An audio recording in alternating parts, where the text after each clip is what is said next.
آج ہم موجود ہیں ڈاکٹر عافیہ صدیقی کی رہائش گاہ پر اور ڈاکٹر فوزیہ صدیقی جو ان کی بڑی بہن ہے وہ ہمارے ساتھ موجود ہیں۔ ڈاکٹر صاحبہ یہ بتائیں 16 دن آپ امریکہ میں رہی، ڈاکٹر عافیہ صدیقی صاحبہ سے آپ کی کتنی بار ملاقات ہوئی اور 20 سال بعد جب آپ کی ملاقات ہو رہی تھی وہ ملاقات کیا تھی، کچھ اس بارے میں بتائیں۔ رؤف بھیا 20 سال بعد جب ملاقات ہوتی ہے کسی سے تو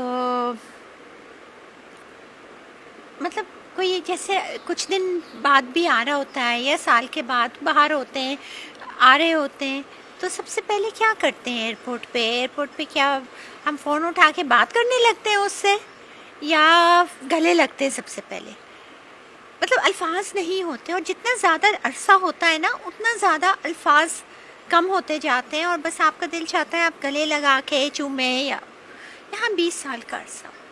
بڑی بہن جو ہوتی ہے وہ ماں جیسی بھی ہوتی ہے، ڈاکٹر عافیہ صدیقی آپ سے چھوٹی ہیں، آپ جب ان گئی ملاقات کے لیے پہلے جھلک ان پر جب پڑی کیا محسوس؟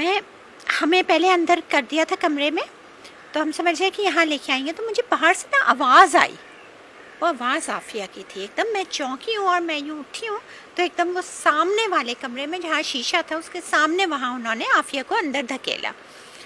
جب اندر دھکیلا تو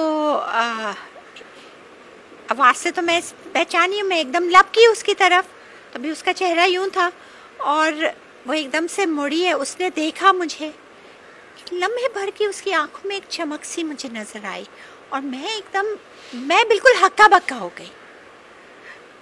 میں آپ کو سچی بتاؤں کہ میں صرف یہ دیکھ رہی تھی کہ آواز تو عافیہ کی تھی لیکن یہ میرے سامنے کون کھڑا ہے، یہ کیا ہے، یہ انسان ہے، یہ کیا ہے، میں بالکل ہکا بکا۔ پھر مجھے وہ وکیل صاحب تھے ساتھ، انہوں نے کہا کہ تو مجھے وکیل صاحب نے کہا کہ آپ فون اٹھائے، میں مگر اس کو دیکھے جائی تھی، وہ ایک دم سے ہم لپکے نا ایک دم سے تو بیچ میں شیشہ آیا، جب وہ شیشہ آیا ہے نا تو ایک دم دل جو ہے نا وہ بس میں آپ کو بتا نہیں سکتی ہوں اس وقت جو کیفیت ہوئی ہے کہ یہ پھر میں نے جو غور سے میں دیکھ رہی ہوں تو میں پہچاننے کی کوشش کر رہی کہ میری چھوٹی بہن عافیہ وہ آنکھوں کی چمک، وہ چہرے کا جو روزی پن تھا اور جو اس کی مسکراہٹ، اس کے بے جان سی ایک ہوئلہ سا تھا، آنکھیں بالکل اندر ڈھسی ہوئی تھی، زندہ لاش بھی، مطلب یہ کہ ہاں زندہ تھی اور ایک لاش کی طرح کی کیفیت تھی، اسکن اینڈ بونز، بالکل کانشیس تھی، وہ بات کر رہی تھی، کیا بات ہوئی، کس طرح بات شروع ہوئی، کچھ وہ بتاؤ۔ بات شروع اس طرح سے ہوئی کہ اس نے مجھ سے کہا کہ آپ تو پہلے سے بھی زیادہ دبلی ہو گئی ہیں، پہلے لفظ اس نے یہی بولے مجھ سے۔ پھر میں تو بس اس کو دیکھتی رہ گئی، میں اس کو کچھ کہہ ہی نہیں سکی کہ میں تو اسے دیکھ کے ہی میرے بس حالت وہ ہو رہی تھی۔ اور پھر اس کا دوسرا سوال یہ تھا کہ میرا بیبی کیا سلیمان کا ہے، سلیمان کیسا ہے، کتنا بڑا ہو گیا ہے، اس کے دل میں وہی وہ تھا۔ پھر میں نے اس سے کہا کہ وہ احمد ماشاءاللہ دیکھو اب ڈاکٹر بن گیا، یہ بولی اچھا ڈاکٹر بن گیا ہے، کتنا عرصہ ہو گیا ہے؟ تو مجھے اندازہ ہوا کہ ایک ایک لمحہ اس کے لیے کتنا بھاری اور کتنا مشکل ہو رہا ہوگا، اس کو ایک کان سے سنائی نہیں دے رہا تھا، صرف ایک سائڈ پہ اسے یوں کر کے فون کو رکھنا پڑ رہا تھا، بڑا تکلیف دہ ایک منظر تھا۔ اچھا، ان کی طبیعت کے حوالے سے سوشل میڈیا پہ گردش کرتا رہتا ہے کہ ان کے آگے کے سارے دانت جو ہیں وہ ٹوٹ چکے ہیں، طبیعت بہت زیادہ، صحت بہت زیادہ خراب ہے، صحت کیسی دیکھی آپ نے؟ جیسے میں نے آپ کو بتایا نا کہ شاید لاش بہتر ہو، ایسی خراب صحت تھی، بہت خراب صحت تھی، دانت بالکل ٹوٹے ہوئے تھے، بالکل۔ جب پہلے دن میں نے دیکھا تھا تو انہوں نے بس خالی ایک کپڑا دیا ہوا تھا، پراپر حجاب بھی نہیں تھا۔ دوسرے دن پھر انہوں نے وہ ڈھک دیا تھا اوپر کے سارے زخم اور سب چیز، تو لیکن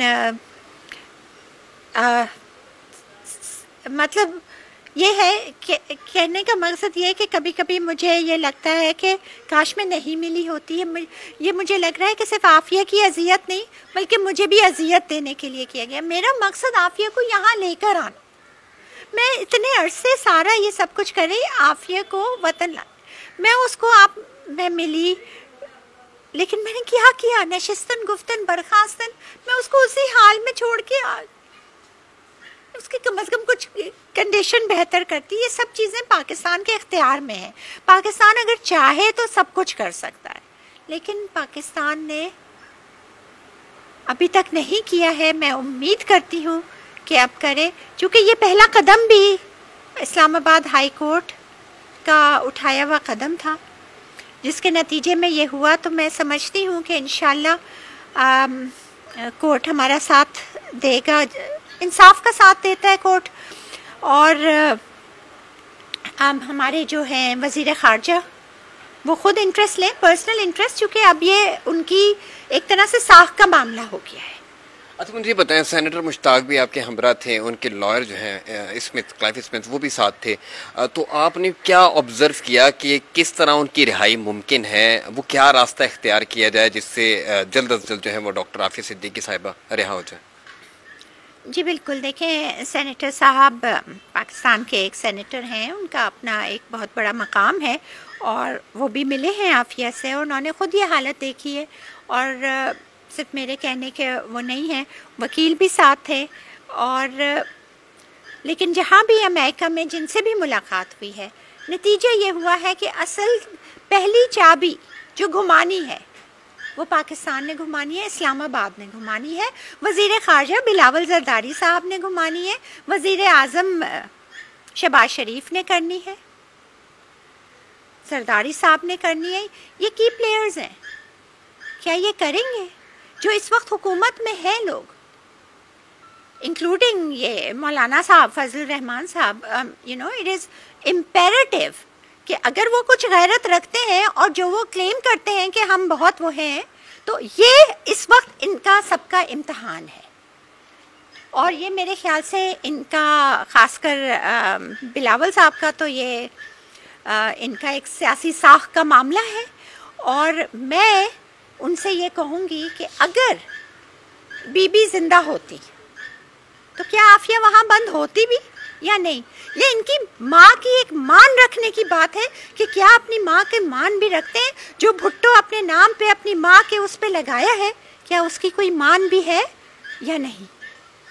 بہت شکریہ. ڈاکٹر فوزیہ صدیقی صاحبہ یہی کہہ رہی تھی کہ ڈاکٹر عافیہ صدیقی کی رہائی کے حوالے سے جو کنجی ہے وہ حکومت پاکستان کے ہاتھ میں ہے، اور وفاقی وزیر خارجہ بلاول بھٹو ان کو بھی اپنا اہم کردار ادا کرنا ہوگا. اسی کے ساتھ ساتھ وہ جو ہے مولانا فضل الرحمان سمیت دیگر جو حکمران ہیں، قیادت ہے، ان سے مطالبہ کر رہی تھی کہ ڈاکٹر عافیہ صدیقی کی رہائی کے لیے اقدامات کی جائیں. تو آج تک کے لیے مجھے اجازت دیجیے. اپنا خیال رکھے گا. اللہ حافظ.